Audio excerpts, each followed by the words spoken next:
Hello, good evening, and welcome to another fabulous Tech Circus event.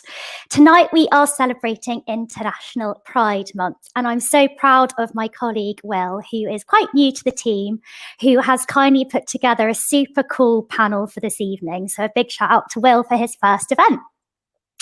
So just a bit more about the event this evening. On the screen, you'll see we have the agenda, International Pride Month. There's been so many events going on about this week, and I think it's brilliant how much exposure it's had. And we're so happy to be able to use our platform as a means to promote this event. So just a bit more around the event itself. So those of you who haven't attended our events before, you might not know about our platform. So I'm just going to run through some features. So the platform we use is really interactive. So please do get involved tonight. Our panelists have some great questions, and our host, Josh Lamar, has put together some really interesting topics. But it's also really nice to get the audience, you guys, involved. In order to do that, we have the Q&A tab, as you'll see on the right. So please just pop your questions in there. And the most popular questions will get upvoted with a thumbs up. So if there are any questions, thank you from my team.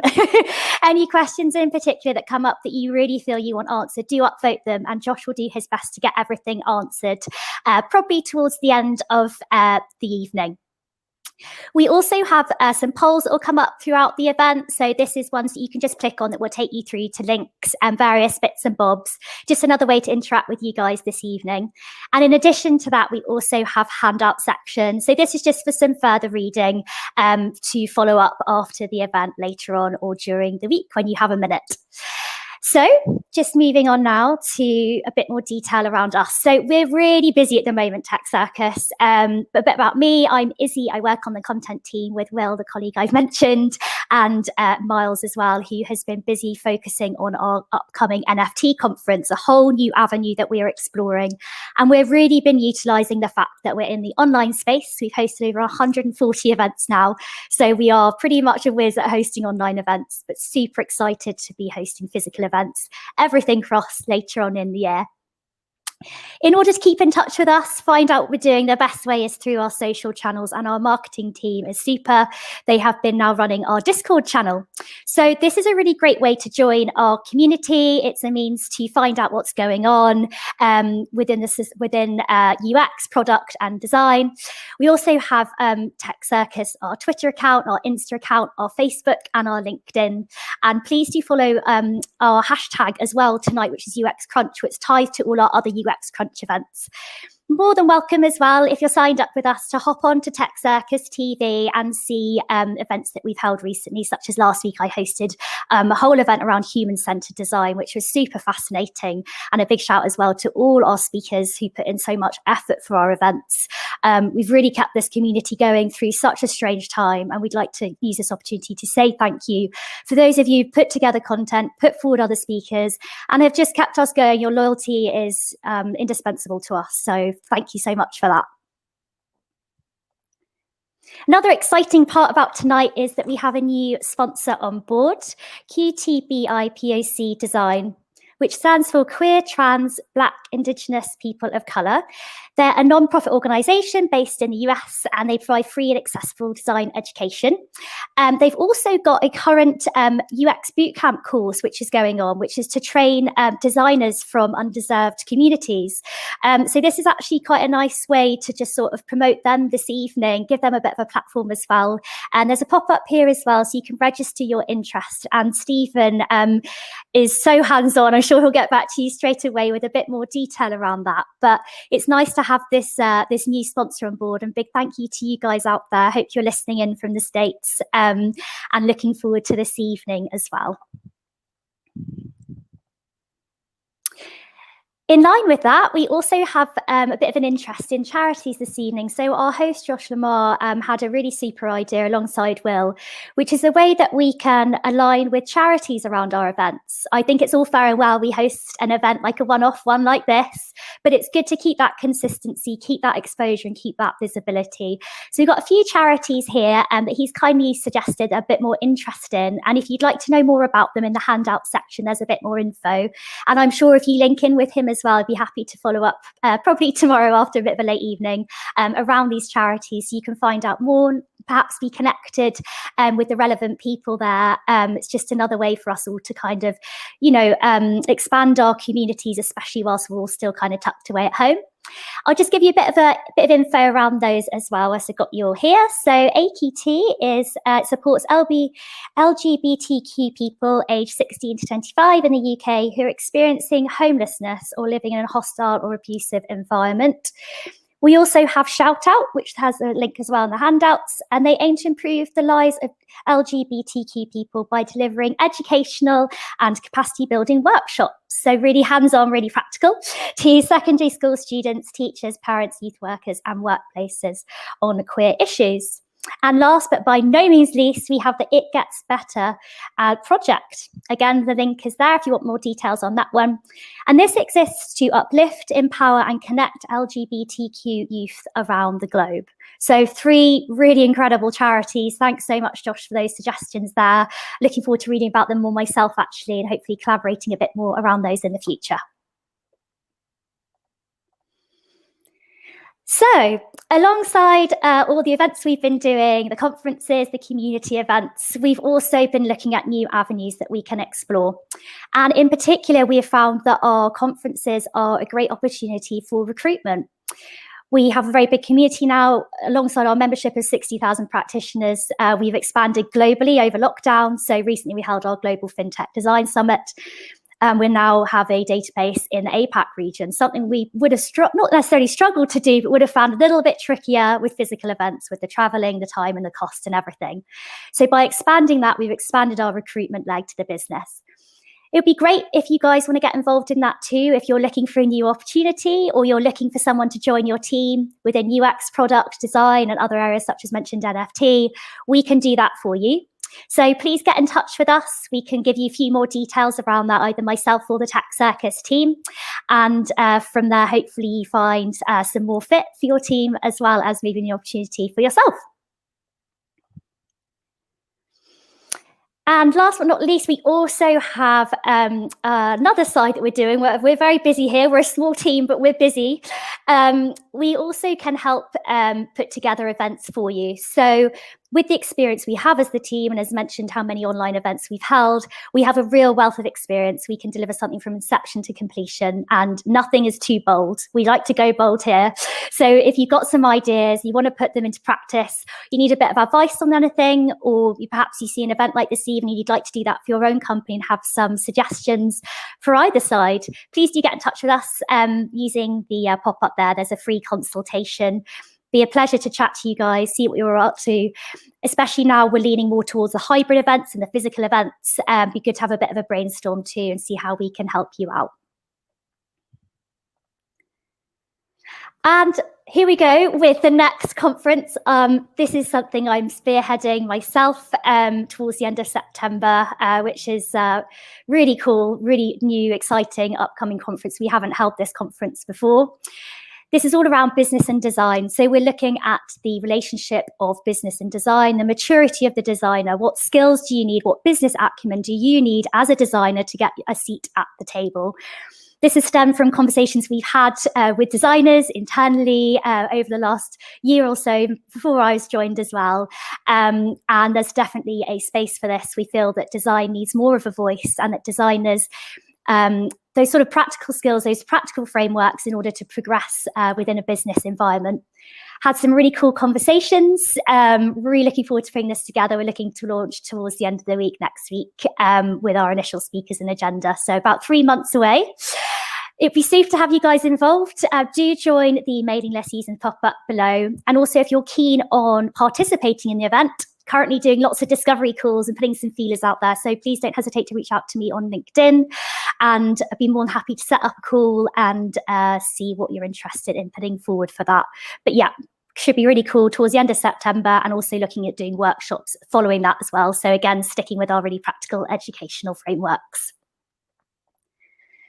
So that's enough about me and enough about all the exciting things we're doing. But yeah, a lot going on. As mentioned as well, the NFT conference coming up in July. Please check out the website for that and our upcoming community events. We've also just put out a survey to our community for next year's events. So it'd be great to get your feedback on that. We'll be using that extensively to put together the calendar for next year. So we make sure we put together a really diverse, relevant calendar for everyone out there. So please put forward your thoughts on that. Right. Over to the guests for this evening. Please turn on your cameras and your mics, guys. I'd like to pass over to Josh Lamar, who will be our fabulous host for the evening.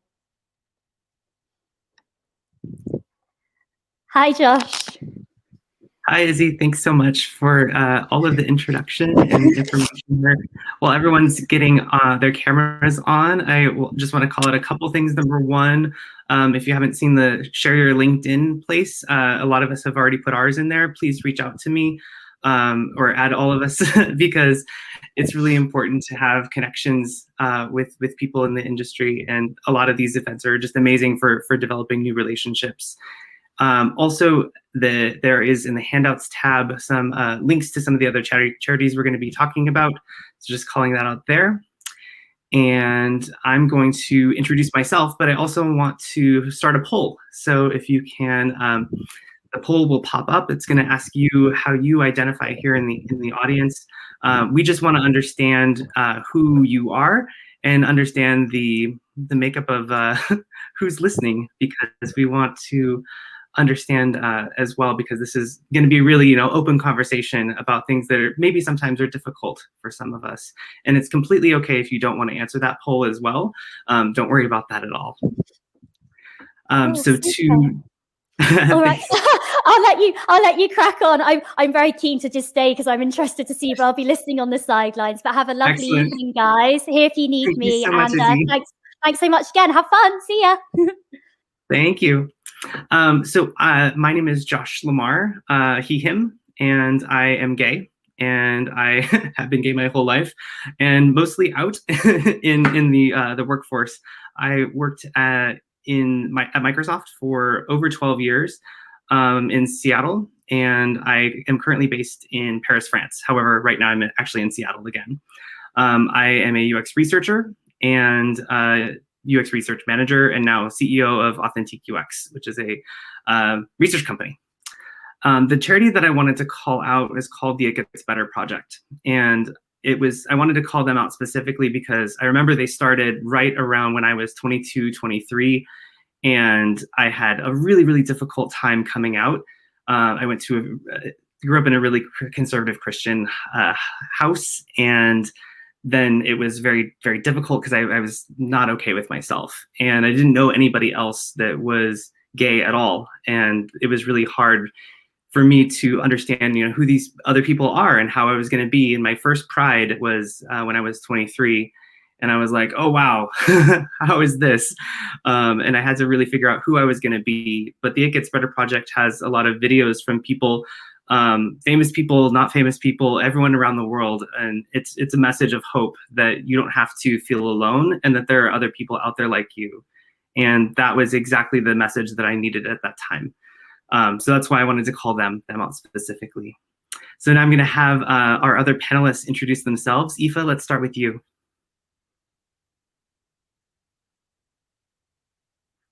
Oop, don't think we can hear you.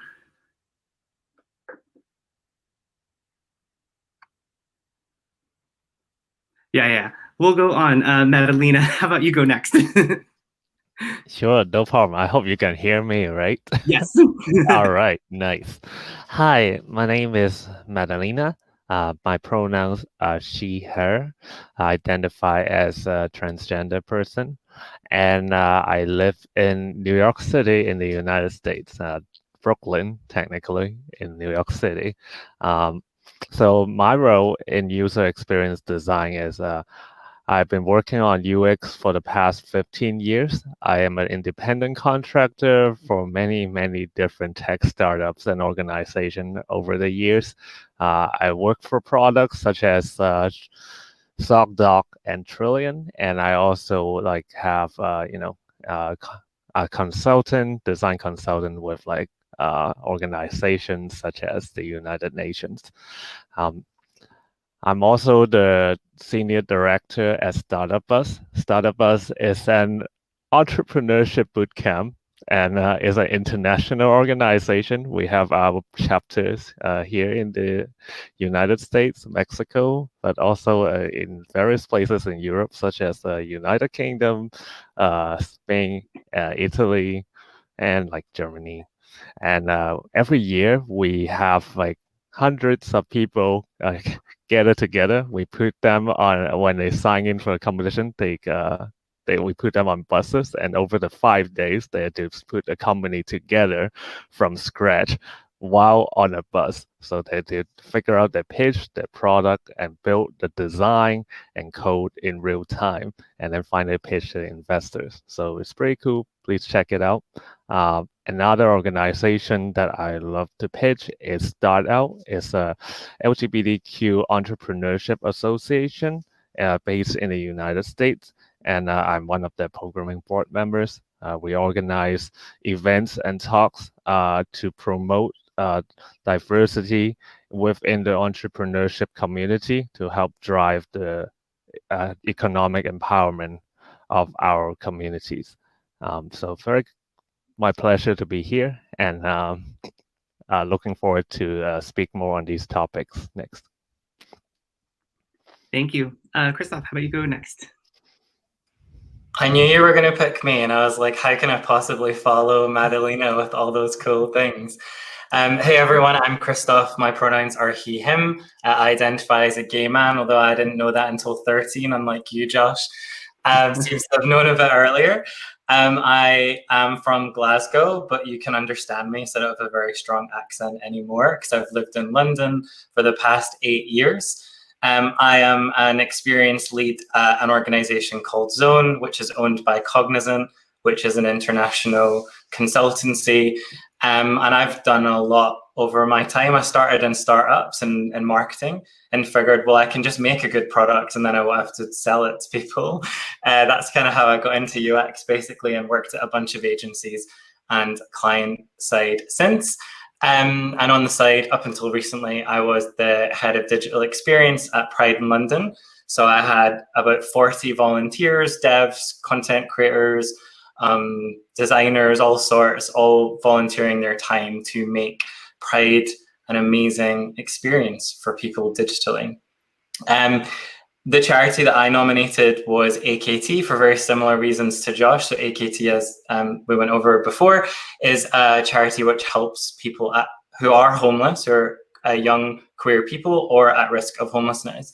And I had a really difficult time coming out, where I basically ended up, or could have ended up, on the streets. And I was very lucky that my queer family at the time put me up and gave me a home. And other people aren't so lucky. I always see poverty as like a poverty of relationships. It's not necessarily financial. So I'm volunteering with them at the moment since I left Pride on their kind of comm strategy on helping people, their digital strategy on how people can get help in need as easily as possible. And so that's why I nominated them, because they're awesome.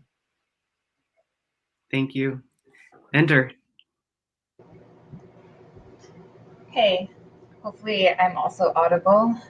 Yes. So Sure. I'm Ender Reichart, and my pronouns are they, them, their. So the other introduction is, how do you identify? I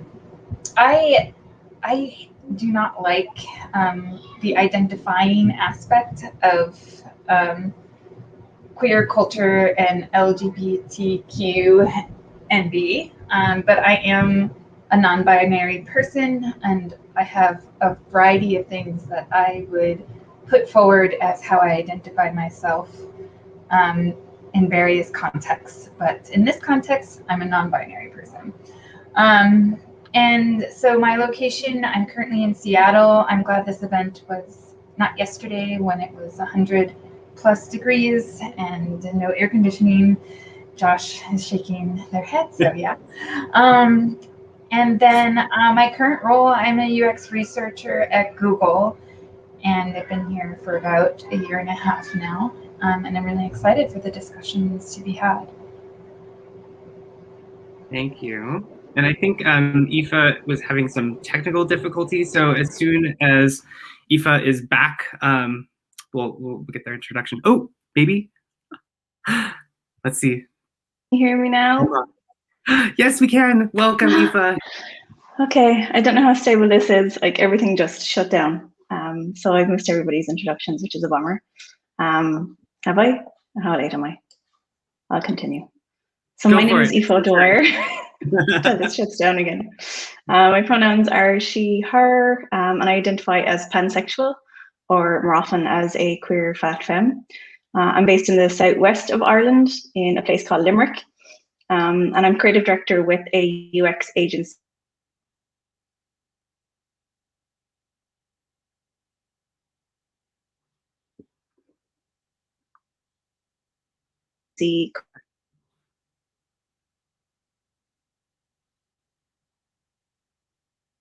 Uh-oh. Did that happen for everybody else too? We'll just give it a moment. Each and all.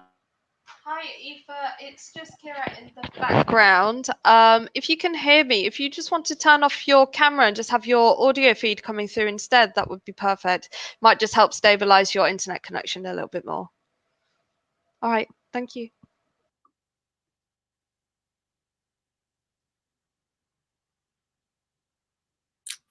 And this is the year of the technical difficulties with the internet.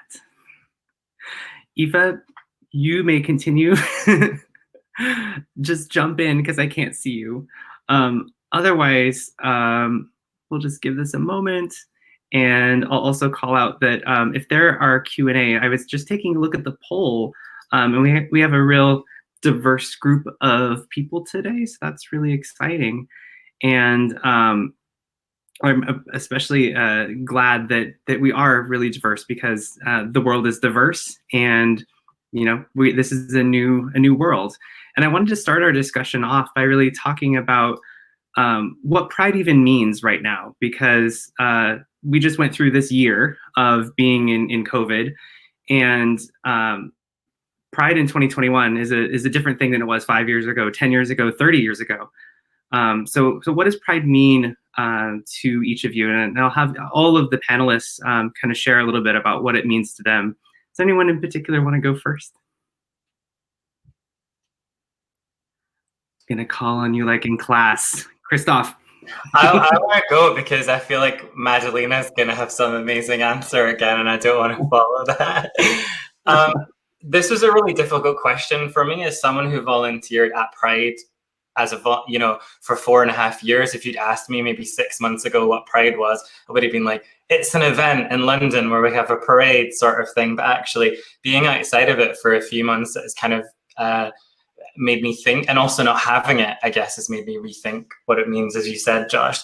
I think first and foremost, it's about like valuing yourself and your contribution to the world. I think a lot of the struggles we face as queer people, or certainly that I have, I shouldn't sweeping generalize, that I have had as a gay man growing up, has been feeling like I'm lesser than everyone else because of the identity I have. And I think that's something a lot of us can relate to. And then I think that's the focus first and foremost. And then once you have that, I feel now that I feel comfortable in my skin, that it's my obligation to help other people kind of find that strength within themselves. And, it's really important. We've seen particularly for those that are in America, some of the rights and things that can be easily taken away depending on who's president. And I think it's about making sure that once we've got this, that we don't let anyone take it from us, no matter what happens. So this real sense of belonging and community is really important. It's bigger than us as an individual, but it starts with us. Like, just for a reference, I marched in Trans Pride here in London on Saturday, rep to Not a Phase, or another great charity that you should check out. You really feel like something bigger than you when you go to something like that. You feel home. And that's the only way I can describe it. Like, feeling Pride is like you feel invincible because you're with people that get you and understand the challenges that you've gone through. And there was this really great quote from one of the speakers that was like, We don't have to be each other to understand each other. And that really resonated with me, that I feel like a lot of us are really open-minded to each other's experiences, even though they're not the same, but we can kind of relate and stick up for each other. So I'm probably using up way too much time, sorry, but those are some of my thoughts that I wrote down when I was thinking about that. Yeah. Aoife, welcome back. I can follow up on Christoph on that thought too. I think Yes, please. that I think you raised a very good point, right? Coming to the March really is, to me, is like a time to recharge, to really understand like the power behind our community. So for the past weekend, it was pretty hot here in New York City, but probably not as hot over in Seattle. And I went to a local march in Brooklyn. Right, I went to the New York Dyke March and also the Queer Liberation March. And one thing that really stood out is the fact that there was the official Pride March is not here this year due to the pandemic. But at the same time, right, the rest of the march are all self-organized, like, like no corporations involved, like no cops involved. And as a community, we can still organize and stick together and like create something really beautiful and magical, right, as an experience for everyone involved. And Pride Month, it's true that like, well, we call it a Pride Month. It happens once a year, but it's actually a year-long, how would I call it? It's a year-long protest, right? It's a year-long struggle, right? It's to have the march is to replenish our energy, is to remind the general public, right, and our allies that we exist and we're here and we're united and we'll keep fighting for our rights, right, to not only exist, right, to be, to be employed, to work with each other, to have our community, to have our spaces, right, and to love and to like have relationship, to get married, right. And I think it's like Christoph mentioned, how fragile our rights can be depending on like who the president is, right? I think a lot of times in the past few decades, almost like when I almost taken for granted for what pride means. Like I feel that it would be something that is stable, right? That will be stick around. But at the same time, knowing that like things like can slide backwards, like look at what happened where not just in the States, but like in places such as like in Turkey, right? There can be like new governments that are a lot more conservative and discriminatory, and they can shut down like peaceful protests very easily. And that's why when we speak up on the streets, like we're not just speaking up for ourselves, we're speaking to our community here in New York, in the States, but all our friends and extended family around the world as well. We want to show the rest of the world what it means to have pride, which is a sense of one's own proper dignity, value, self-respect for our gender identity and sexual orientation. So thank you so much for asking this question. Thank you. I was just thinking about how when I went to my first Pride parade, I had no idea what to expect at all. And when I was 23, I didn't really know who other gay people were, and I had to really figure out what being gay meant. And I saw images of what other people's gay lives looked like, and I've had to really question myself, like, who do I want to be? How do I want to be? And it has been a journey of many, many years. And over time, I think, figured out more the how I want to be in the world and who that person is. And pride for me has come from a place of trying to figure out how I want to be gay, to really just embracing all of the different ways of being. And that's the being gay, the being lesbian, the being transgender, non-binary, like all of this diversity is so exciting and powerful in the world. And Pride has come from how do I figure myself out to I'm so glad that all of you are different because I learn things from each of you and because you help me understand the world in a different way. Because together we make sense of it, of things in different ways. Aoife, welcome back. If you want to try to finish your intro and then we're talking about what Pride means. Okay, I'm on a different device. I feel like I had a hardware issue. So can you all hear me? Yes. Oh, success. Okay. So glad to have you. That shouldn't have been sorry. This is exactly how my week has been going, if I'm honest. Okay, so I don't know how far I got in terms of intro. She, her, Ireland, creative director. Do we have all that? UX agency. Yeah, love them. They're great. So yeah, I think I was just mentioning about like, I work with this awesome team day to day. So a lot of what we do is like what I'm sure most people here do, which is come up with simple solutions to complex design problems.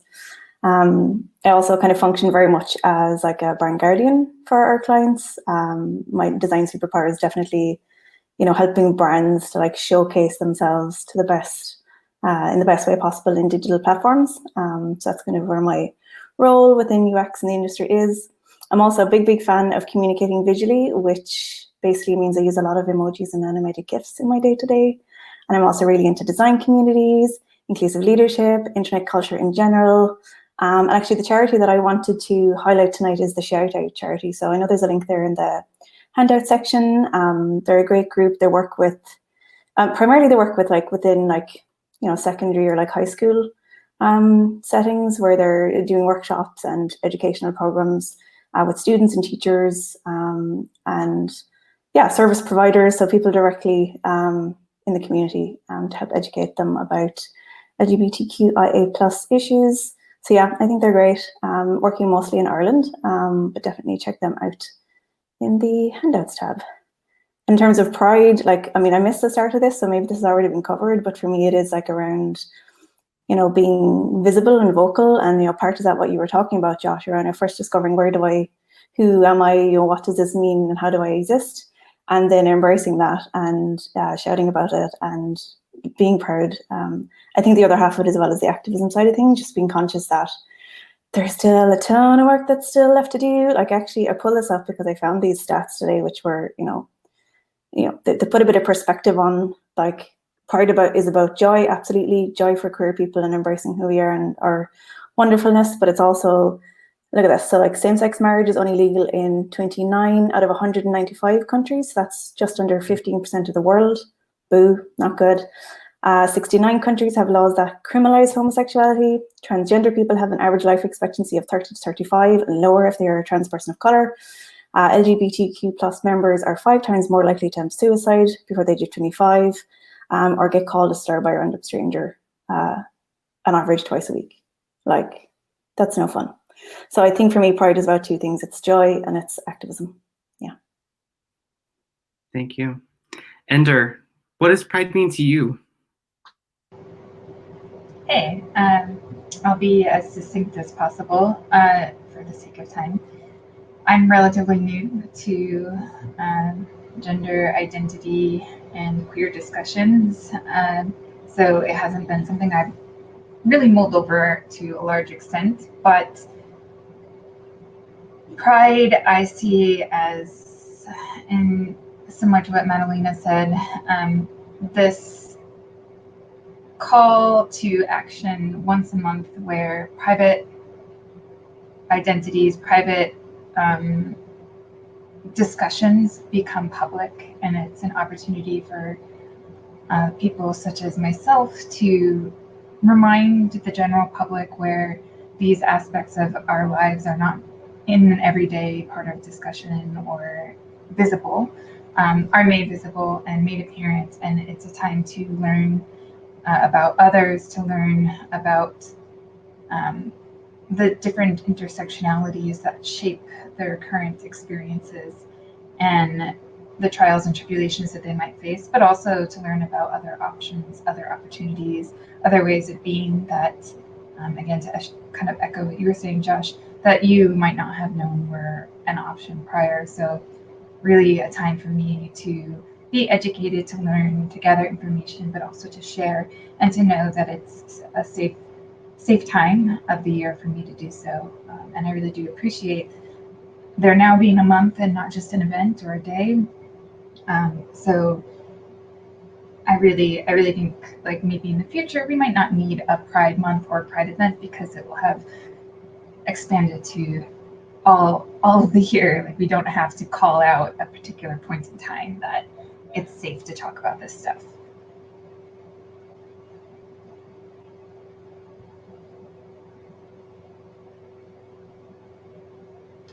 So I want to move on to our next topic of really broadening out from pride to diversity and building diverse teams.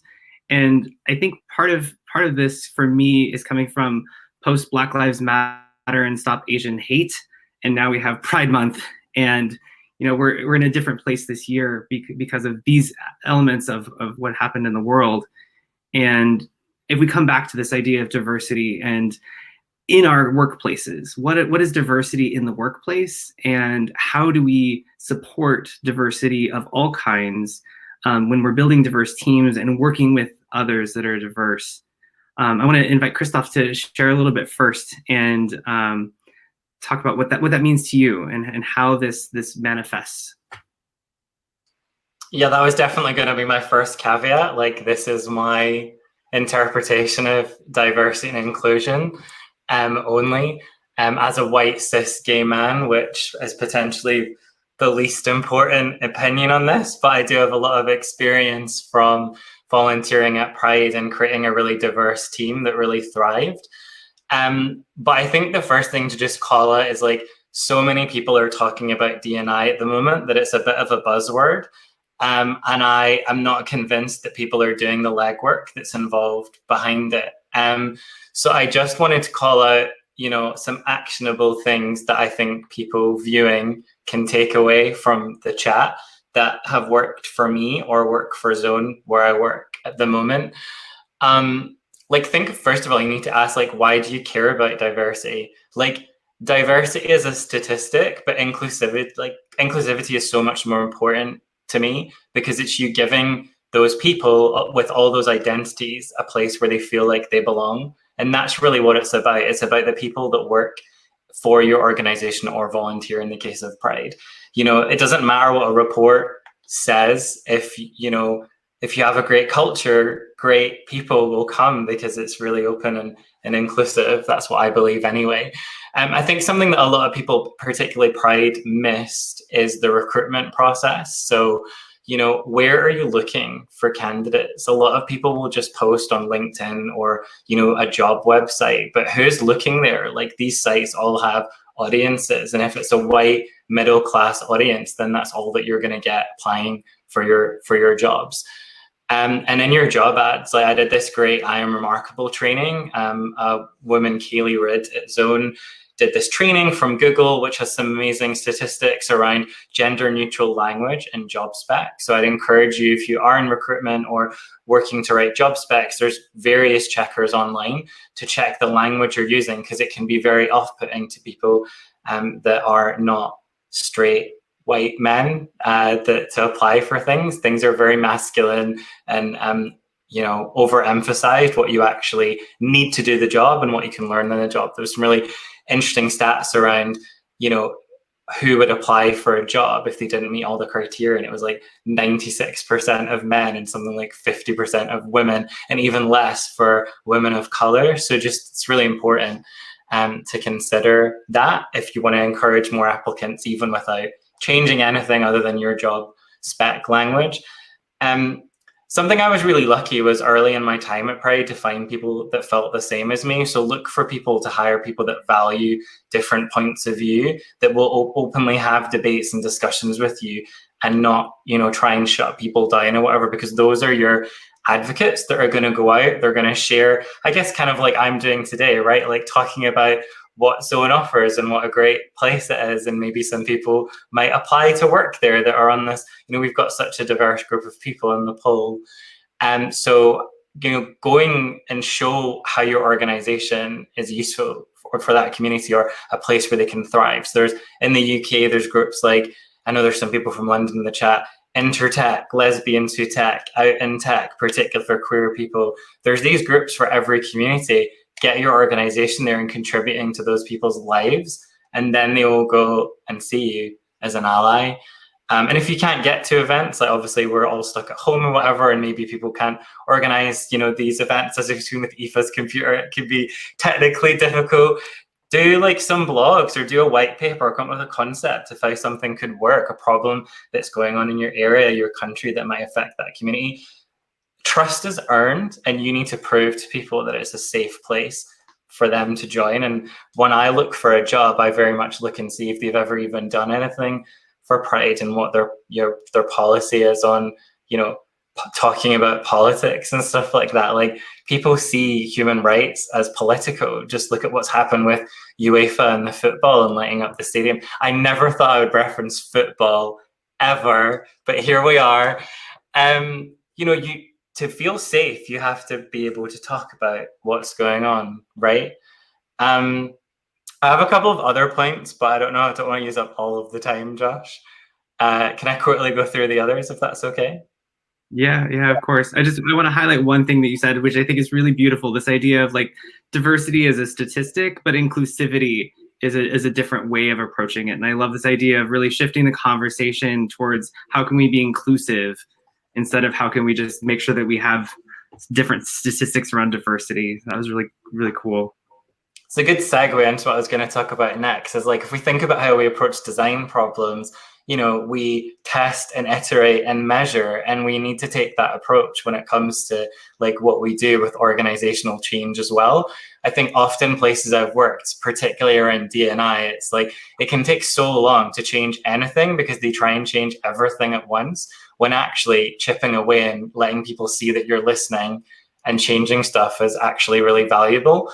So at Zone, we work with Creative Equals. There's also an organization called the Global Equality Collective, who basically come in independently and measure who makes up the makeup of your organization, what's their identity, how do they feel about stuff like progression, like having a voice, all the stuff that's really important to D&I being successful, and then gives you some key areas that you can act on. And I think what some people miss is maybe they do that part and then they don't act on it, or they don't get the people involved who actually raised the problem in the first place. So I think, really empowering the people in your organization to work with your leadership to actually affect change is a really great way to A, solve the problem in a way that's actually helps the people that raised it in the first place, but B, to like really show that you value them as people and beyond just their day-to-day and what they might contribute to like your margins. It's a business at the end of the day, but show that you mean it when you say that your people come first. So I think that's really important, and also picking the key areas.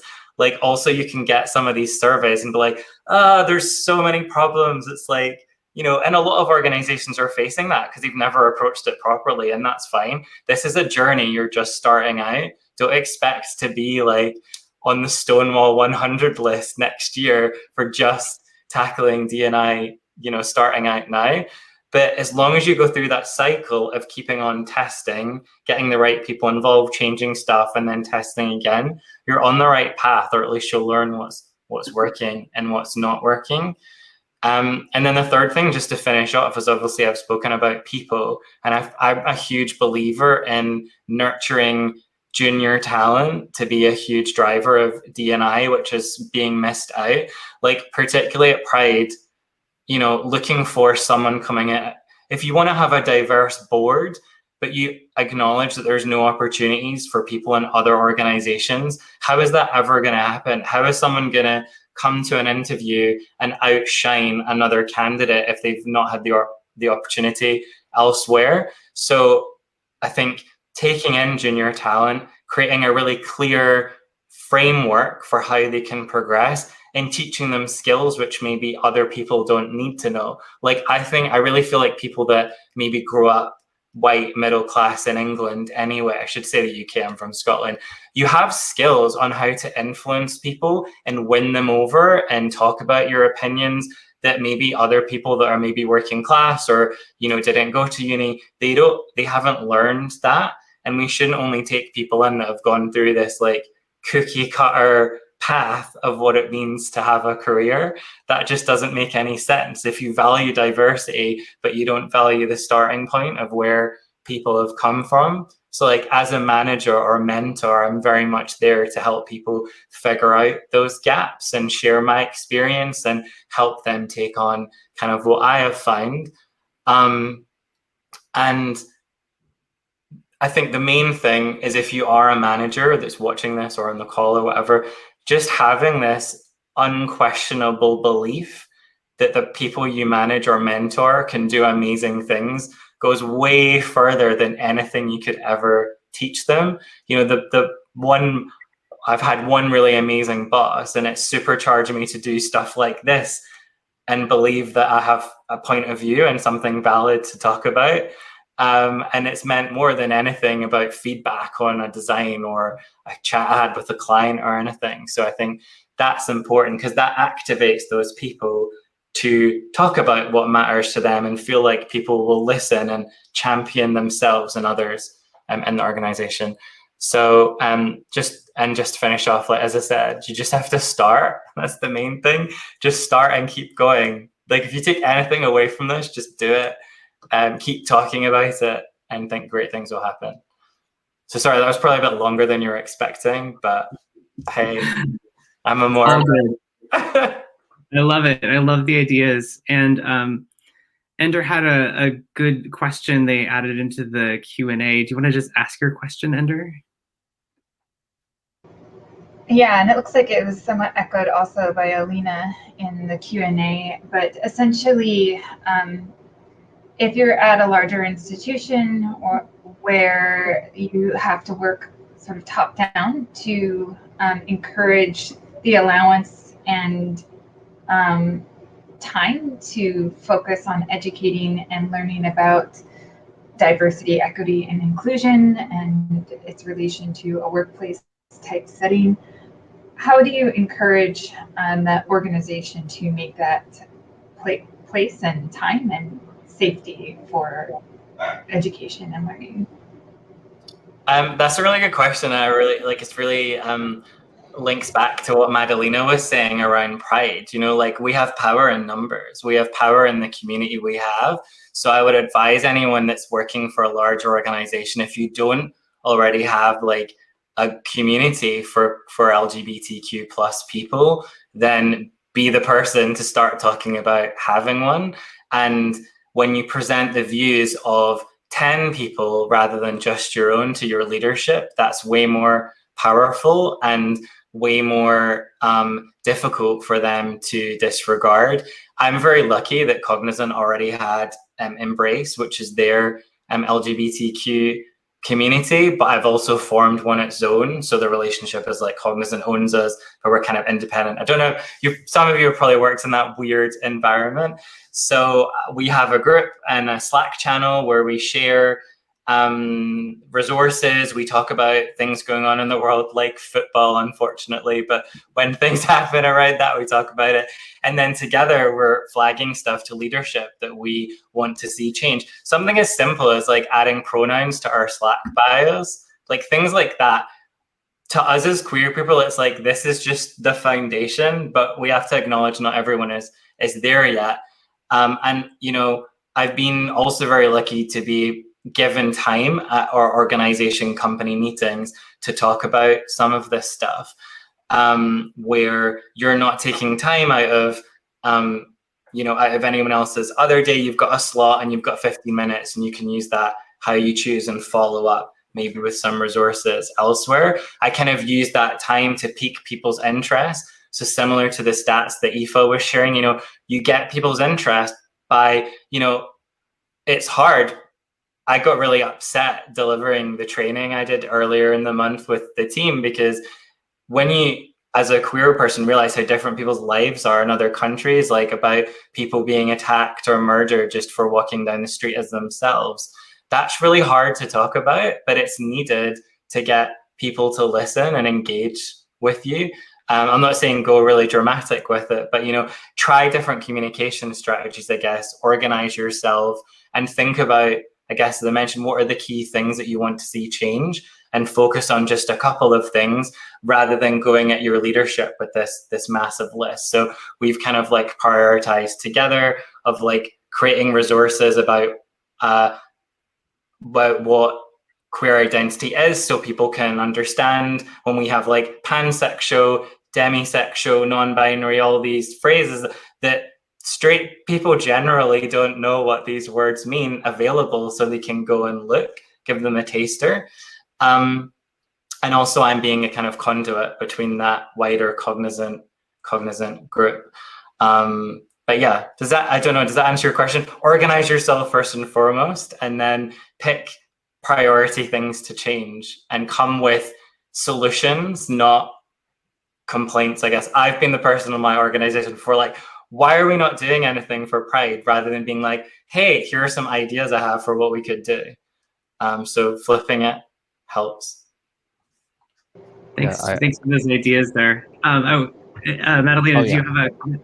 Yeah, I agree that like we definitely have to be proactive, and and by realizing that we have power in our hands, like we work in a job, right? Our job has influenced a lot of consumers, customers, and users, right? Every single design decision that we make in our UX design can affect a lot of people, right? So we do have power within us that we can use, right? It's not just applying it just like how everyone else does, but apply it with the critical thinking and angle from the LGBTQ plus perspective, right? That trying to figure out like for each of these steps, right, in the design or like even like in the hiring process or in the team culture, what can I do better for my community, right? That's a great question to ask.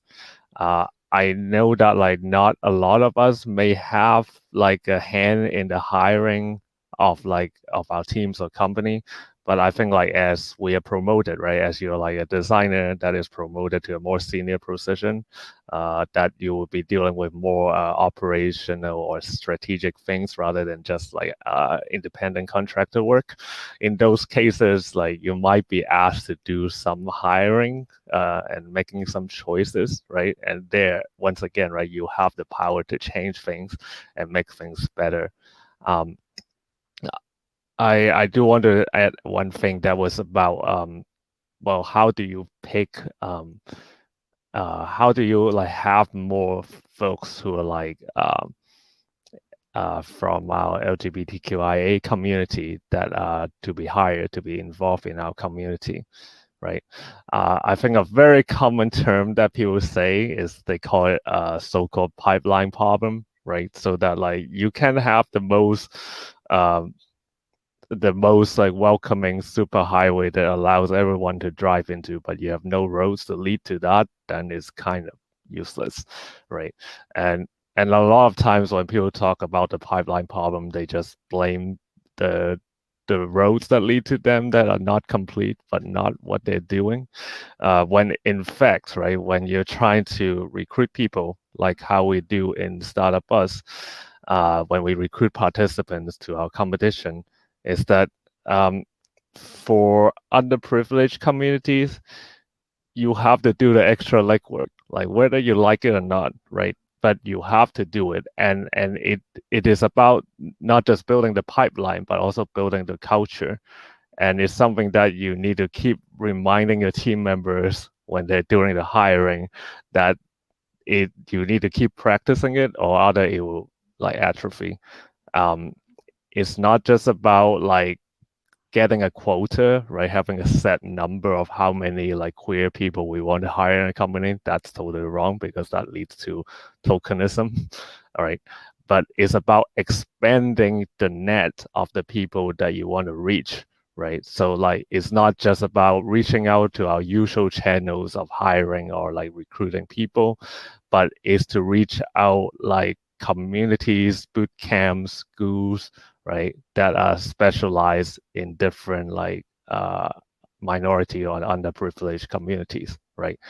The hiring managers need to not just post in the same job websites, but also post it in, like, for example, the Queer Design Club, right, Slack, right, in order to expand your pipeline to really include more people to know about your job, so that they can, like, the more participants can come from these communities and become part of the team.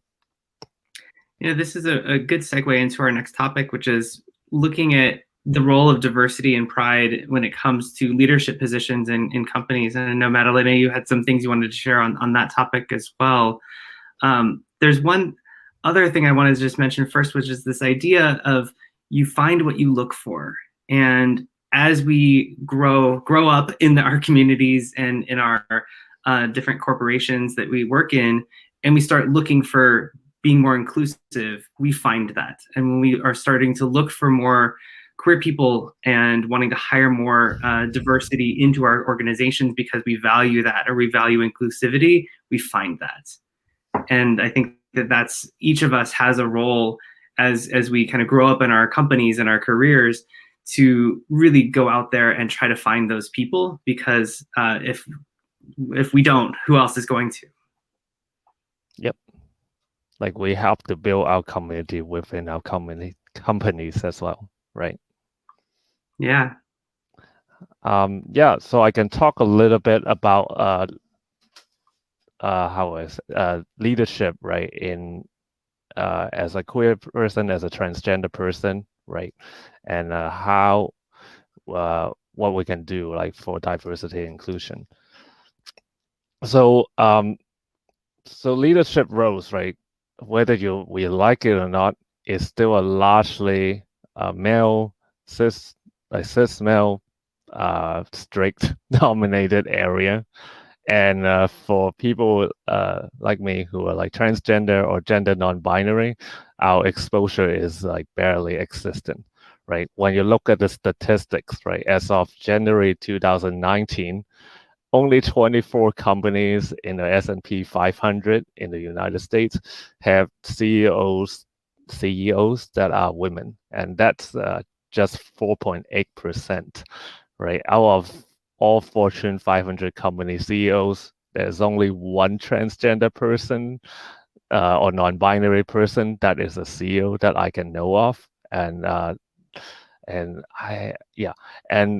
merely 19% of leadership positions, like in the C-suite level or executive level globally, are held by women. And in case you're wondering why am I using the binary terms, just men versus women, in here, because there are barely any data representing LGBTQ folks as well as TGNC folks in entrepreneurship or leadership position, and we're almost not existent, to the point that, like, the non-binary spectrum there is invisible and is still a forefront, right, that we need to pioneer and fight for. The organization Start Out that I work with, they were trying to build the first LGBTQ entrepreneur survey, just so that we can get more data information of how many folks are involved in leadership position. So feel free to check out their survey. They have been working on it for the past 2 years on that. And we need to change the statistics. I mean, it is, but at the same time, right, it is hard to change the statistic at the same time when you realize, like, just like there are 44% of transgender folks in the United States are underemployed.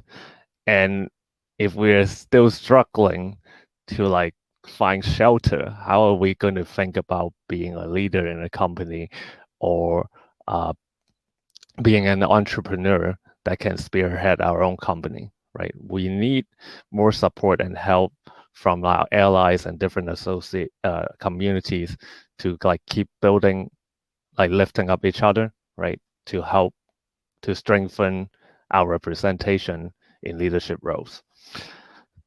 So, because of the gender binary that is still happening in the leadership and executive levels, we end up with still a very outdated ways of looking at leadership, right? Like we still have binary stereotypes, like beliefs that like men should be competitive and it's okay that they're aggressive, or like women should be cooperative and more nurturing.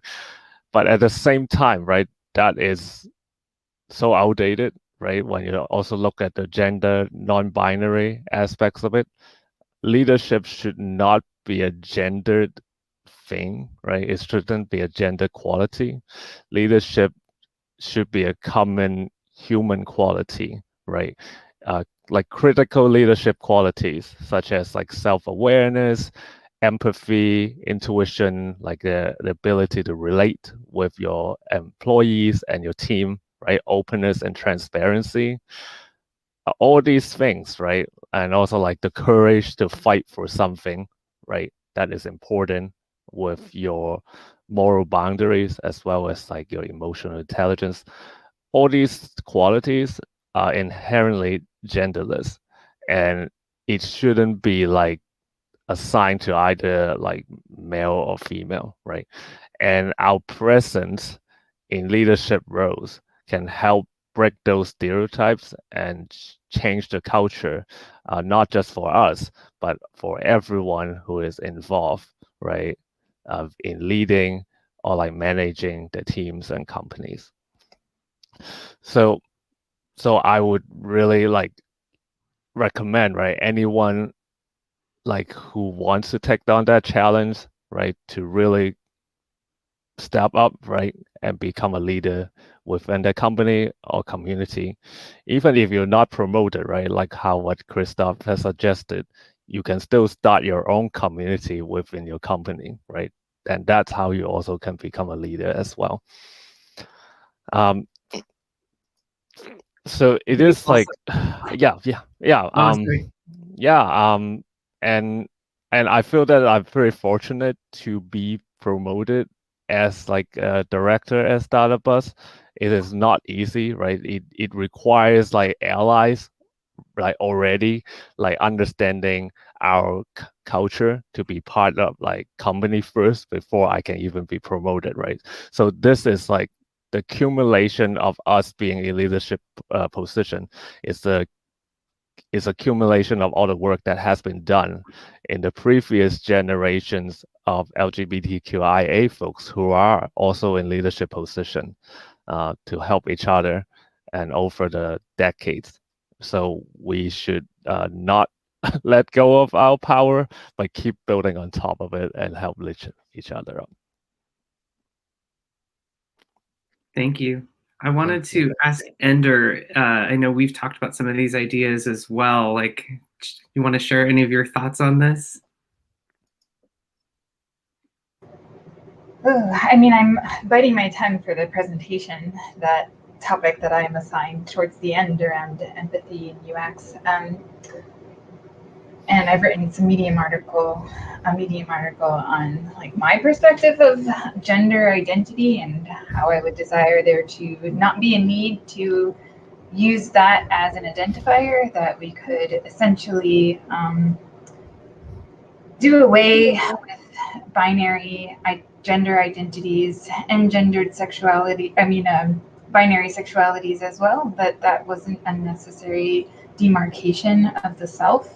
And we can instead think about the complexities of identity and contexts within which we find ourselves. So there isn't like some core identity that I hold. Like it's not like when I encounter someone, I like list out 3 things that like most identify myself. Like I have all types of like impinging factors that influence my behavior at any given point, including the fact that I might just be in a bad mood, like for no real reason. Like, but like that doesn't become who I am. Like I'm not just a reduced entity. So in many ways, like as I take part in these kinds of discussions, I like actually at the same time hate it. Like I hate that this is even necessary. So yeah, I'm just kind of like turning around in my head all of these ideas as Madalena talks and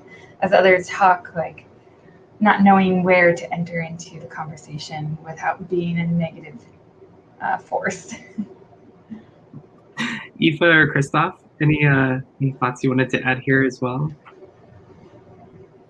So, like on the topic of like leadership, still, like for me, I think Madalena kind of covered some. I mean, it's covered, but I think one aspect for me that I think about sometimes is like maybe one layer down. So, you know, there's two sides. There's like people within companies and in organizations need to look for more diverse candidates. Then there's like the socialization layer, where again there's these kind of stereotypical expectations around gendered expectations that, you know, come from this society which we live in, and you know there's like heteronormativity, and there's just so many different layers of systemic barriers for people depending on how they are perceived in the world, which is awful, and agree with Ender, like wish it just wasn't a thing. But within that context, I think if you're thinking about work and people are looking for more diverse candidates, but then what happens? You get them, the pipeline opens up and you've got candidates coming in for interview. I think there still needs to be an awareness, and this I think maybe ties into allyship, particularly in terms of the workplace. But if you want your leadership to eventually be diverse and have multiple perspectives, and be inclusive, you also have to recognize that in a room, side by side, somebody who has been socialized differently coming up mightn't interview the same as, you know, a cis-het guy versus, you know, a woman or gender non-binary person, because we've been trained our entire lives to expect negative impact for speaking up or being more confident or outspoken, or, you know, all these different things which can be quite subtle, but I think it makes a difference. So I think there's, in terms of leadership and making sure that you can build a diverse leadership team in your team, you also have to recognize that in the room with people one-to-one, look outside of those socializations, look beyond norms. I mean, norms are designed not to be challenged. That's the horrible thing about them. And I think as queer people, we do have an advantage in that our perspective, because we've challenged on some level, you know, compulsory heterosexuality, or we've challenged the binary in terms of gender, or again, sexual orientation, we have this insight where we can be like, actually, no, there's other ways to look at this, and I don't want this to be limiting, and I think you should, you know, embrace all these things. So yeah, I think there's just a note around recognizing that just because somebody isn't as confident in the room doesn't mean that they're not capable, that there are these systems, bigger systems beyond, you know, the workplace and beyond a specific role that factor into that, and that can negatively impact your team or the leadership long term.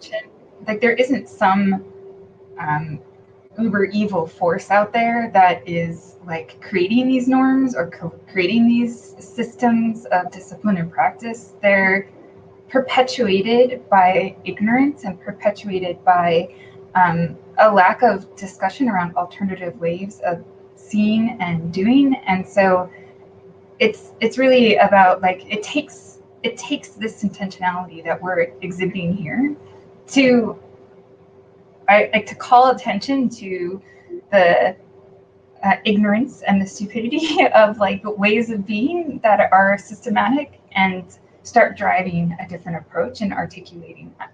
So in many ways, if you're aware and you're not doing anything about it, you're just as bad as the they of the system and the normalizing narrative.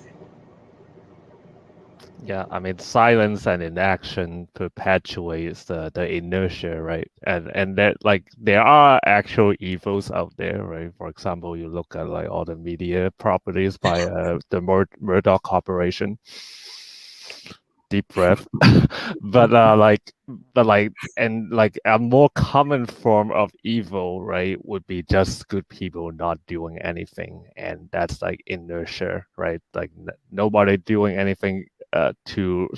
That's why like we need to have like the Pride Month, for example, right? So that we know that we're seen, and we know that we're here to take action, and we're here to encourage others to take action as well, right? Because without their actions, we might not have enough power to change things, but with our allies, right, we definitely have enough power to like make good changes happen for everyone. This is a good segue even into our next topic, but I wanted to see if Christoph wanted to add anything. I think just it's really important to think that you, like some people have mentioned, you can't skip to this amazing place where you've got this really amazing leader that really values diversity and inclusion. Like in places I've worked, you find someone that's vaguely senior that kind of gets you, that might have an audience with the right people, and you have an ally there. Like you've got to create the right environment for that to happen. So as we were all saying earlier, like if you're in an organization where nothing is happening, be that person.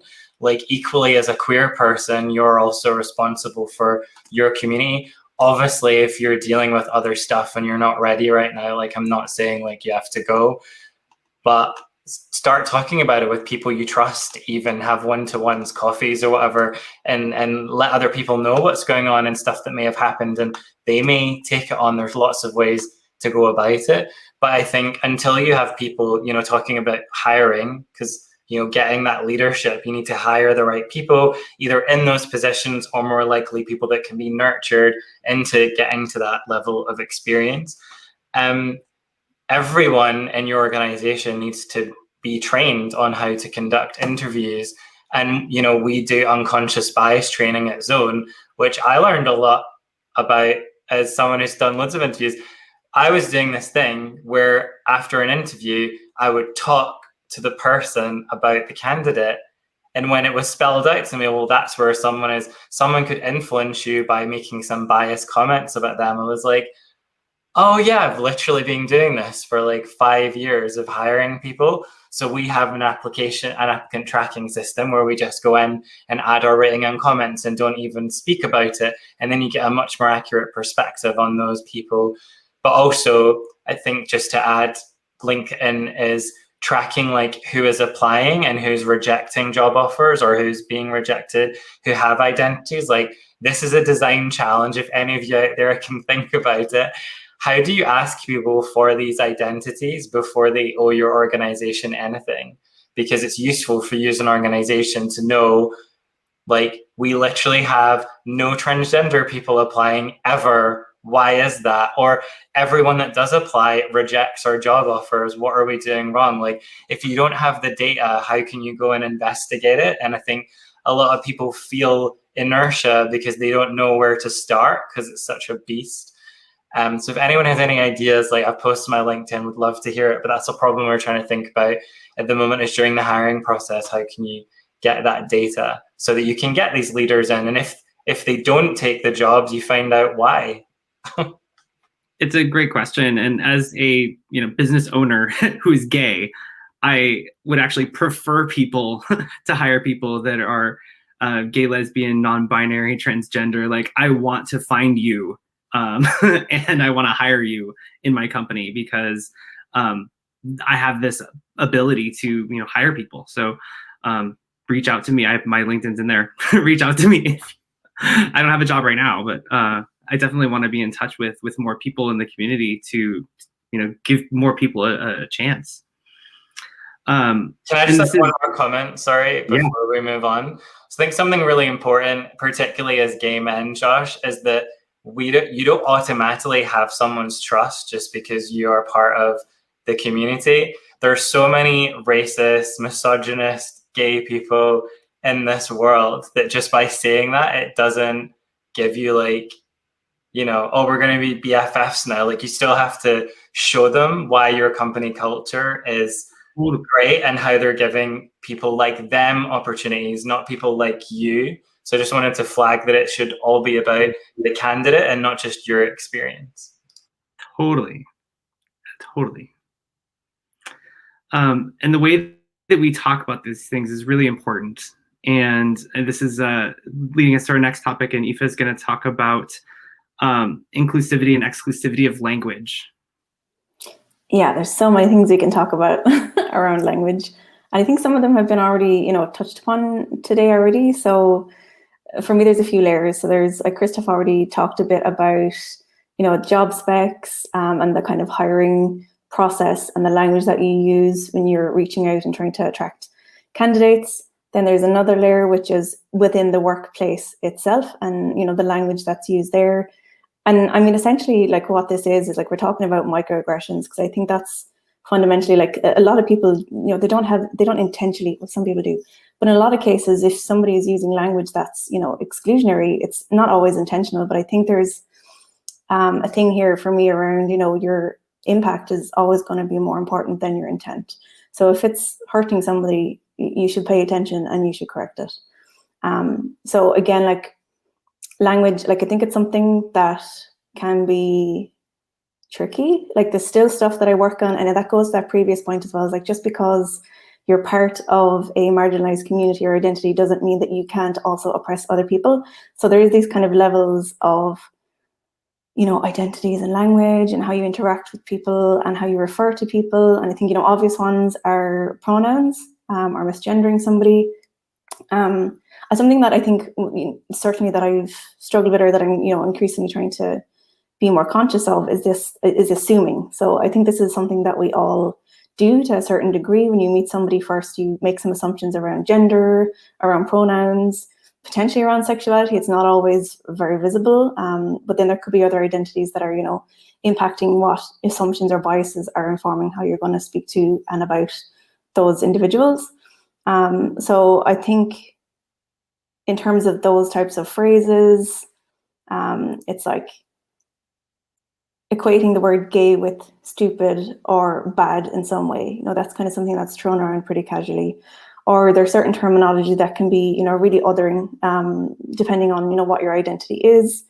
I think, let me see, like something that I think is maybe a cultural thing here in Ireland definitely is this idea of saying guys or you guys, which is, synonymous with everybody, but it's not, it just isn't. And it's something that I'm consciously trying to be aware of in my day-to-day. So saying, folks or everyone or team, or there's lots of other different way people that you can address groups of people without saying you guys. What else is there? I think there's also like, I think what's important to the discussion too is this idea of how language impacts the work we do. So another layer down is actually within UX design and research and design thinking more generally. Like I know that I've found certain contexts where I might be the only person on the team in the past where we're designing forms and we're asking for gender, and I'm like, do we really need to know somebody's gender here? And then, okay, we do, it's a medical form, or there's some very limited context where you might need to know that, but you're like, okay, well, are the options inclusive? Can it be a free text so people can self-identify? Things like asking for pronouns, are the options you're selecting, you're providing to people diverse enough? And again, asking that question up front, do we need to ask this? So I think those are types of discussions that we as queer people within UX design, within the industry, have this perspective on. Now, I do think, you don't need to be queer in order to ask these questions and to make these challenges. I guess this comes to this idea of allyship as well. But yeah, I think it's, for language, it's around broadening and, challenging these assumptions, these biases. We talk about bias a lot within UX design, but it can be super casual, and it's tricky sometimes to recognize if you've misstepped. I think an important thing here as well is, like, if somebody corrects you, or if somebody tells you that something that you said or how you referred to them or what they were doing, hurt them in some way, you listen to them, you apologize, and you correct yourself. And importantly, you move on as well. Like, I think this is something as well people struggle with, is making a big fuss over, misgendering somebody as an example, but like, don't make it about you. It's not about you. I think with language, it's discussion, it's conversation, it's speaking, it's written, whatever the case may be, but it's listening, being respectful. There's tons of resources out there. Like, there's all sorts of guides around like inclusive language in the workplace that you can look up if you want to be more deliberate about it. I think there's all sorts of stuff as well around policy. So on the workplace level, making sure there's job descriptions, but there's also internal HR policy documents that should be gender neutral or inclusive of various different identities, beyond even the LGBTQIA community.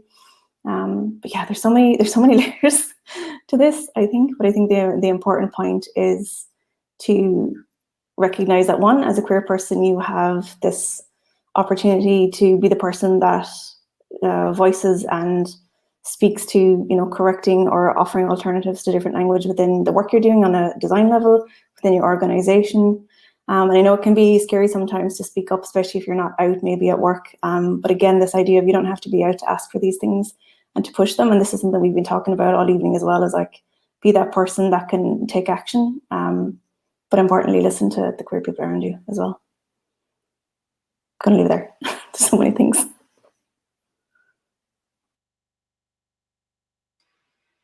Can I jump in for a sec, if that's okay? Please.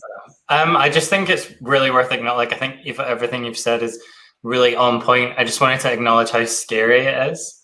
Like, it's really scary when you're on a project.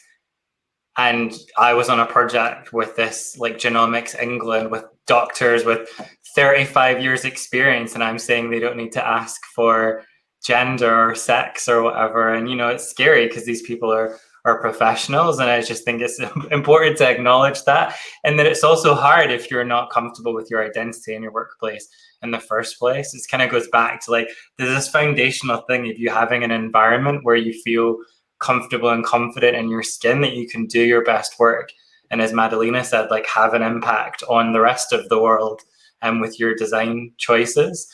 And it's also scary with colleagues. Like, it's very new for us in Zone talking about pronouns, and, you know, as the person talking about stuff like that at company meetings, it's like I'm setting an example, so correcting people and stuff, it's awkward when they're like a design director, but it's important if you focus on the not that person being offended. And I think that's, we focus so much on that person being offended, you're calling them out for misgendering someone. It's actually the impact that has on the person that is non-binary or has transitioned that is what's important in there. So just a shift in focus in some of these situations helps me kind of alleviate my doubts. We all have that voice in our head that kind of can stop you from taking any action, but I just thought I'd share that from what's going on at the moment.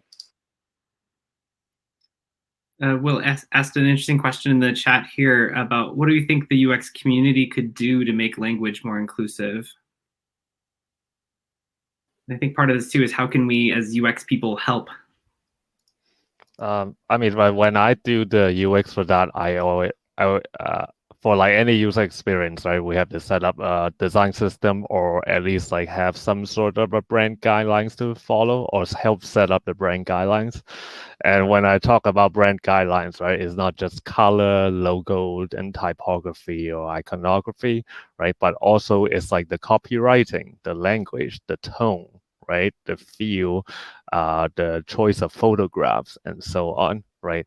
So I always, within the brand guidelines, I always include that as one of the slides within the system. Is first is voice and tone, and then the other is like inclusive language, right? And then there's like other things like regarding copywriting, right? Like capitalization and things like that. But I actually included that as part of the brand guidelines. So it's not something that is just an extra page somewhere of like the Confluence that like people would look up to, but it's actually part of the brand, so that it's always consistent and everyone would know about it and stick to that.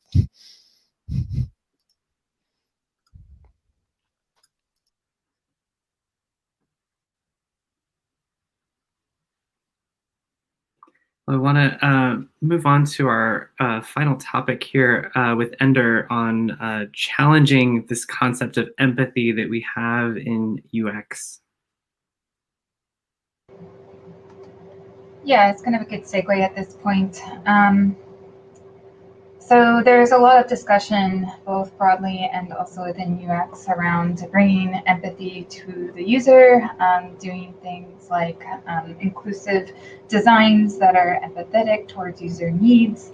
And I want to kind of just back up and give a little bit of a broader discussion to where queerness, empathy, and UX kind of intersect in a workplace setting. And I'm not sure if I'll have all of the time to discuss the different topics that I wanted to touch on, but I'll aim to write something in Medium and post it on my LinkedIn that's more comprehensive of the topics that I'd like to get to.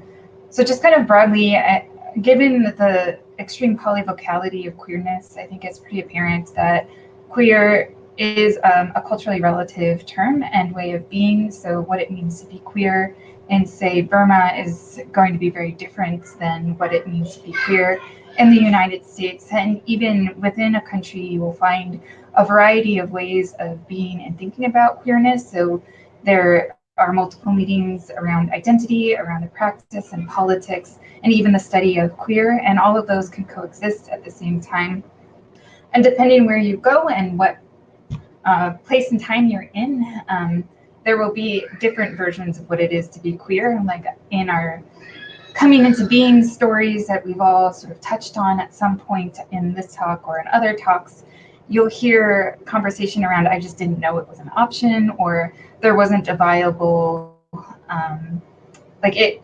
there were other forces of identity that made this banned or taboo, and so it wasn't an option. And so you can even look across your own life and see that what is available to you to identify with and against is also shifting underneath you.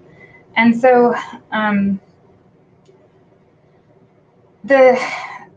as the public discourse around queer identity continues to grow and transform and broaden, it throws into question what we have come to label as norm and normalized. So heterogeneity and homogeneity of the public arena is something that we're trying to erode, that homogeneity of it, with a polyvocality of voices and of gender identities moving forward. And so bringing this full circle to empathy in UX, I am going to talk a little bit about empathy. It's been something we've all been talking about throughout this presentation, but have not actually used the word. And when we think about empathy in the broadest sense, it's really about understanding the lived reality, desires, feelings, perceptions, beliefs, pressures, politicalness, and contextual situatedness of another person within a society, within a particular place and time. So it's extremely relativistic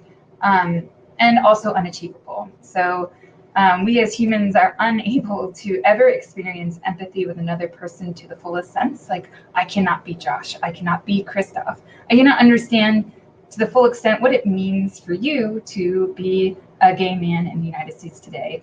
And nor should we strive for that degree of empathy. And so it really rubs me the wrong way when there are gestures toward this degree of empathy, or there are claims that we need to empathize in a humanistic way, that we even think that we can understand the depths of somebody's personal experience or the situation that they're living in and the fear that they experience when they're coming to understand that they might not be normal or they might be different.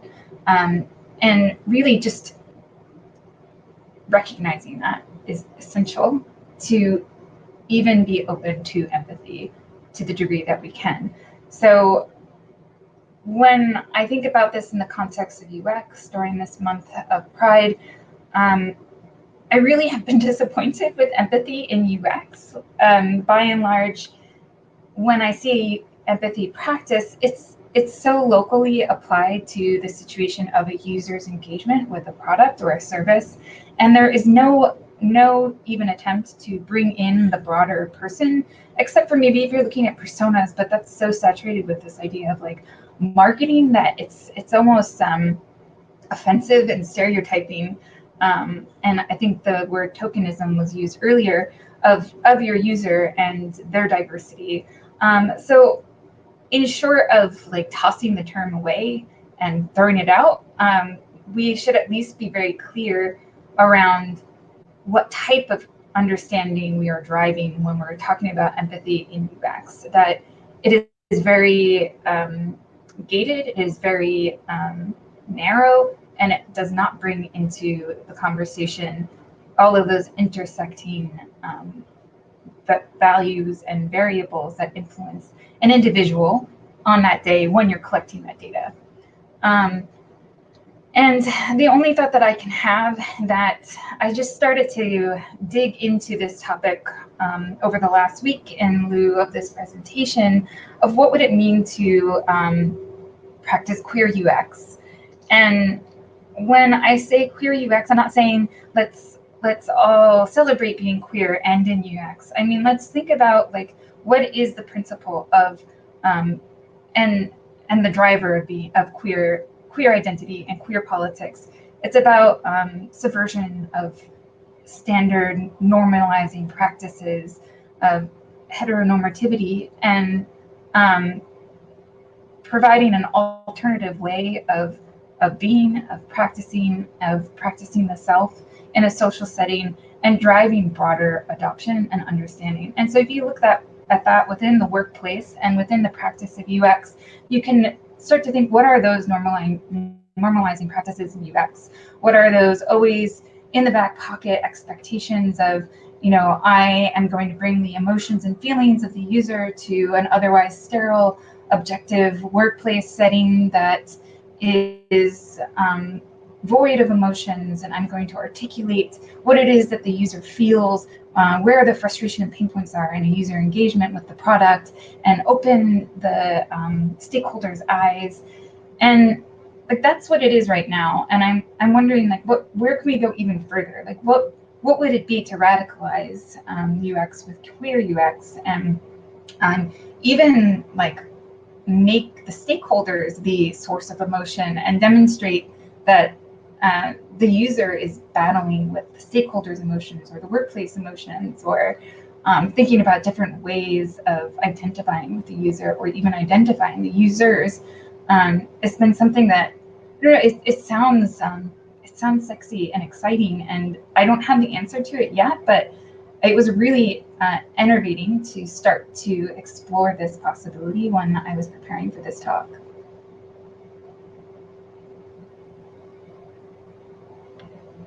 That's awesome. I saw something, if I can jump in here, there was something I read during the week as well around this that caught my attention, which was speaking about compassion versus empathy. And the distinction that was made was around like empathy is where, you know, you're seeing or hearing somebody's experiences, but that you're essentially what you're feeling, like your own feelings towards that are quite negative. So there's some research that went into like fMRIs, and they show that if somebody is feeling empathy, it's more so that they have pity, or they're sympathizing, or they have some sort of negative personal, like first person emotion around empathy, because they see something, they see that maybe somebody's experience isn't ideal, but what they're doing is essentially feeling distress. So like the distinction there then around compassion is that when you kind of see or hear somebody else's experiences, that you have more of a positive approach to that, because what you're doing instead is feeling concern as opposed to distress. So like you want to enhance their welfare as opposed to stop the bad thing happening.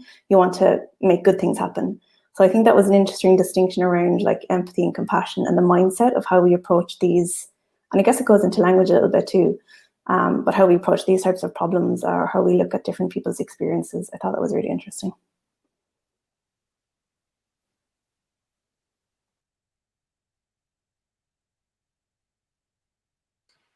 I have a thought, but it's less about UX and it's more about product. I wonder, there's a couple of researchers on the call about when you're researching like what the proposition for a product or service is in the first place, that feels like the good place to gather these like emotional states that people might be in, so that you can design, I guess, with compassion to alleviate that or turn things around for those people.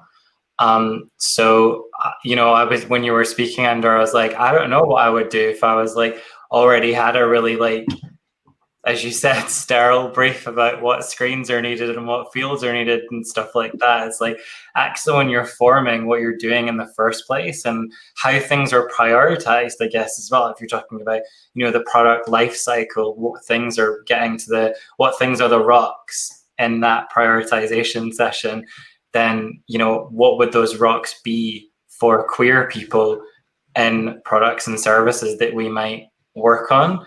And I think it's really around like understanding their kind of how they, as you said, like how they're feeling and like what you can do. I mean, it could be positive, right? And you just want to maintain that feeling. It's not, you know, we automatically, when we talk about emotions, thank you for, to your point, you go to this negative place of like, oh, something's bad has happened.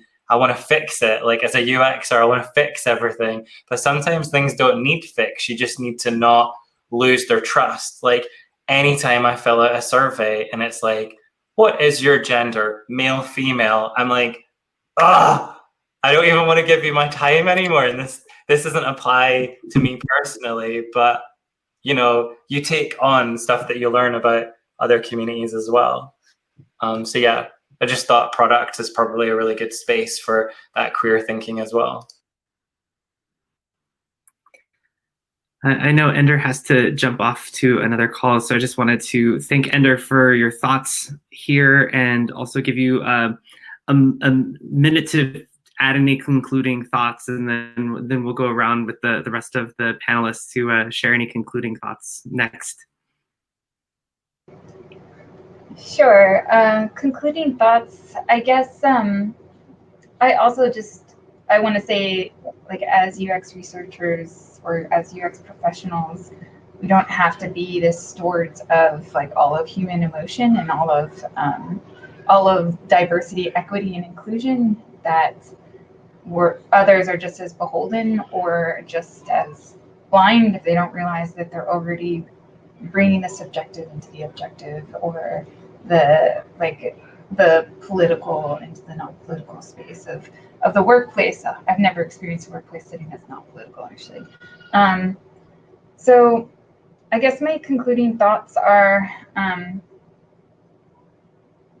at least with this queer UX, or the call to queer UX that I brought up, is look for the binaries that you are operating in within the practice, within the workplace, within your social dynamics, and your roles and responsibilities, and question them, and figure out if there is a higher level that you can reside in, or an alternative non-binary realm that you can persist in and push it. And that would be the basic practice of queer UX.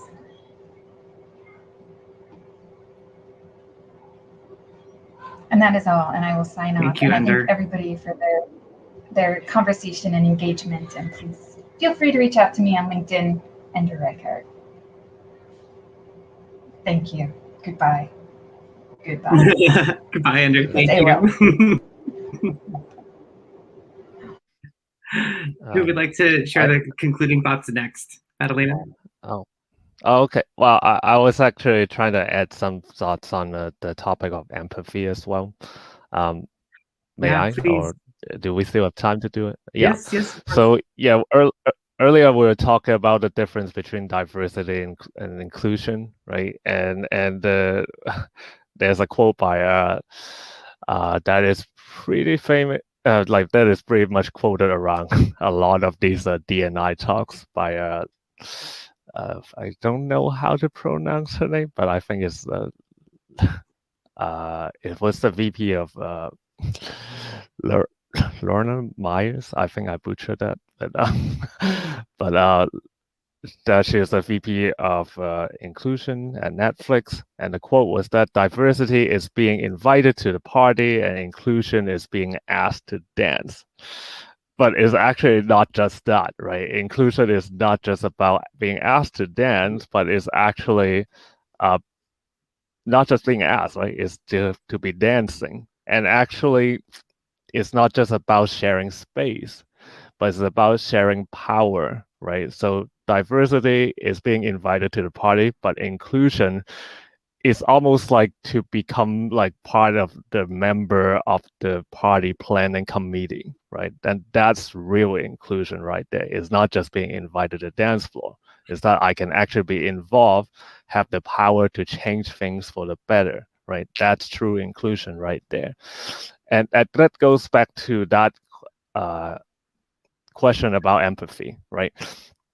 Especially for UX or a product. When you look at it from the perspective of like power and how that is distributed and how that is shared, products and UX are inherently not exactly a balanced power, right?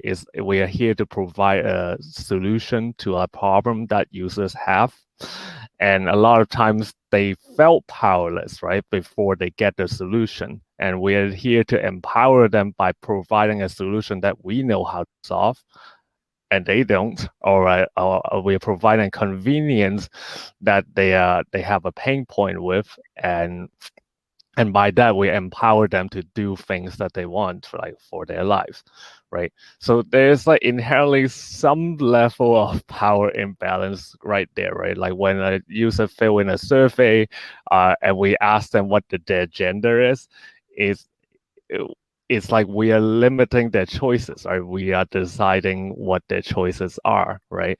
So we have to be aware that like we are taking our users like in our own hands. Like we have to, that's why empathy is important, and that's why understanding what their pain points are, like what triggers them, are especially important, because like we have the responsibility and we have the power to make the experiences better, and we are here at every step in the user experience. We need to think about how we can share this power that we're providing with them in better ways that is shaped to their gender identity and sexual orientation and other preferences.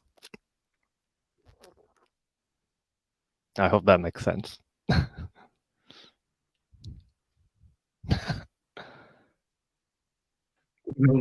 Yes, thank you. Christoph or Aoife, who'd like to go next for your concluding thoughts?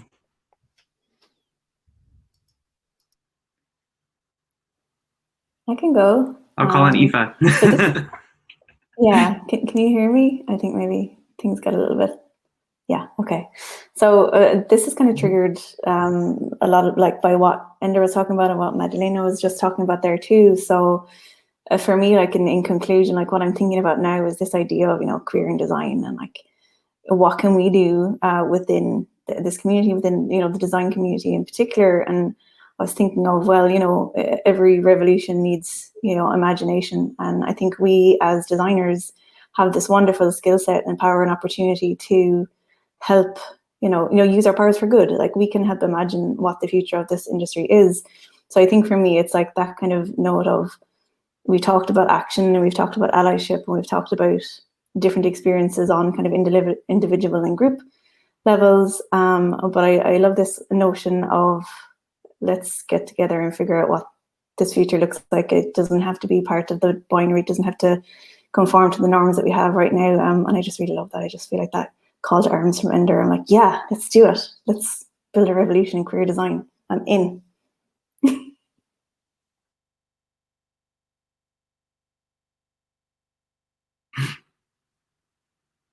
I'm in too.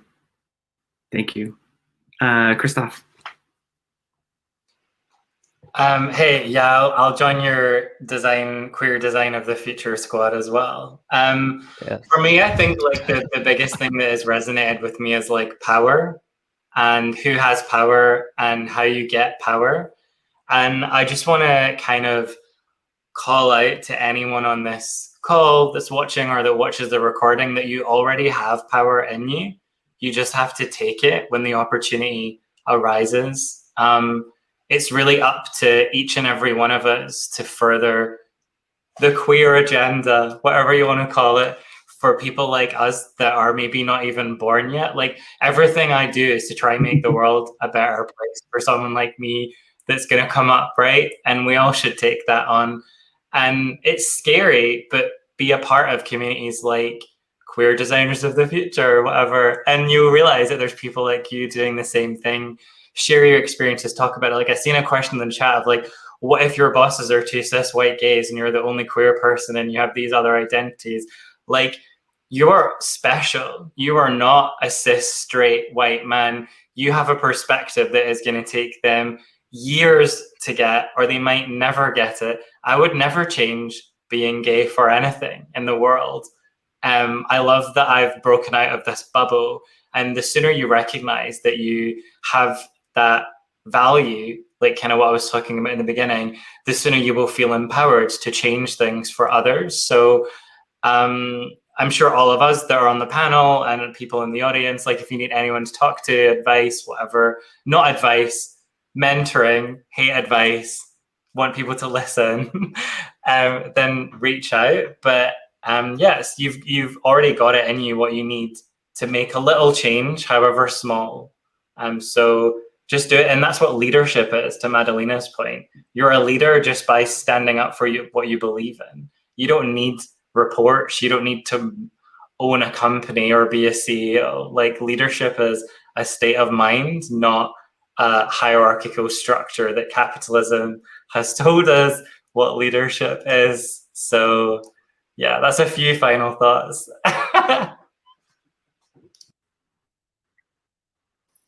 That was amazing, and I absolutely agree with that. I love all this. And that is exactly Sorry, I why got chills I'm there in at the end. panels like when you're this. talking about- Yeah, It gives us the energy, and it helps empower us Awesome. to keep Yes, going and me fight too. for the And right I- for others. I think there's a delay for you, Josh. yes. Ah! Hi guys. Hey, how you all doing? Wow, thank you for such a great panel. And Josh, what a Hi. brilliant host you've been tonight. Hey, yeah, I think there Good. might be a bit of a delay. That sometimes, sometimes can happen. But yeah, I thought I'd just step in. That was wow, really great concluding statements. I really like the idea of us all kind of all empowering each other and sort of that idea of leadership as well. And it's amazing that we could sort of provide that platform tonight. I think these conversations they're really crucial to have. And a big shout out to Will as well for putting this all together and for spending the time kind of researching the event and aligning with Josh and all of you guys as well. So thank you, big thank you to all of you for that time. And hope you've enjoyed yourself as well. Hope you've had the opportunity. I know Josh has kind of gone through lots of different topics and we touched upon the Q&A as well. I think we got through most of the questions. It's sometimes quite tricky with the time constraints, but do feel free to pop any in there. You can just kind of type them in if there's anything in particular you feel that we didn't get to cover. But yeah, big thank you again. Big thank you to our sponsor as well. And also the charity details for anyone that joined a bit later on. They're all in the handout section as well. So thanks for sort of putting those forward again, Josh. Appreciate that. It's just a really good chance to get some exposure for those as well. But yeah, that's kind of wrapping up this evening. But we'd really love to welcome you all back. We're putting together the calendar for next year's event, so we'll have lots of exciting things happening then as well. And potentially there could be a conference around this, or even a mentorship program. I've been messaging my team on Slack, brainstorming some ideas. We're always looking for new content, so please do message us if you've got some ideas around that. We can pencil in a call. But thank you to our delegates this evening and for all your questions. Hope you've enjoyed tonight. I certainly have lots of key takeaways there. And again, to Will for putting everything together and Josh for hosting, brilliant host. But yeah, have a lovely evening all. Look forward to seeing you all again soon. And yeah, best of luck with it all and touch base soon. Thanks, everyone. Thanks. Take care. Cheers. Bye. Bye. Bye. Thank you. Happy Pride. Happy Pride.